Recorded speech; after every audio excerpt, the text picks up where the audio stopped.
Hello guys, this is Ashok. Welcome to my YouTube channel the vibes hub. మనకి Rajasaab trailer release అయింది, దాని review చూద్దాం. Okay, రాజాసాబ్లో ఏంటంటే ప్రభాస్ గారు కొత్త జోనర్తో వస్తున్నారనే చెప్పొచ్చు.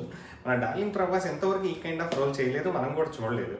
డార్లింగ్ ప్రభాస్ ఇప్పటివరకు ఏంటంటే అన్ని సీరియస్ రోల్సే చేసుకుంటూ వచ్చారు. బాహుబలి కానీ, దాని తర్వాత రాధేశ్యామ్ కానీ, దాని తర్వాత వచ్చిన సలార్ కానీ, వీటన్నిటిలో అన్ని సీరియస్ యాంగిల్ తీసుకున్నాడు. First time he's coming with horror comedy genre. ఇది ఖచ్చితంగా ప్రభాస్ ఫ్యాన్స్కి కొత్త ఫీస్ట్ అని చెప్పొచ్చు. ఎందుకంటే ఈ కైండ్ ఆఫ్ వేలో ప్రభాస్ని ఎవరు చూడలేదు, మనం ఇప్పుడు కొత్తగా ప్రభాస్ని చూడబోతున్నాం. సో కమింగ్ టు ద ట్రైలర్లో వచ్చేసి చాలా ఎనిమల్స్ చూపిస్తున్నారు, చాలా క్రీచర్స్ చూపిస్తున్నారు. అండ్ ఐ థింక్ ఏదో పెద్ద స్టోరీయే ప్లాన్ చేసినట్టున్నారు భారతి గారు.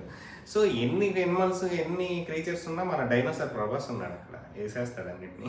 సో ట్రైలర్ అయితే చాలా బాగుంది, నాకు నచ్చింది. అండ్ హోప్ మీ అందరికి కూడా నచ్చి ఉండొచ్చు, ఎందుకంటే ఇది ఒక డిఫరెంట్గా ఉంది. And first of all cinematography అయితే చాలా కొత్తగా ఉంది.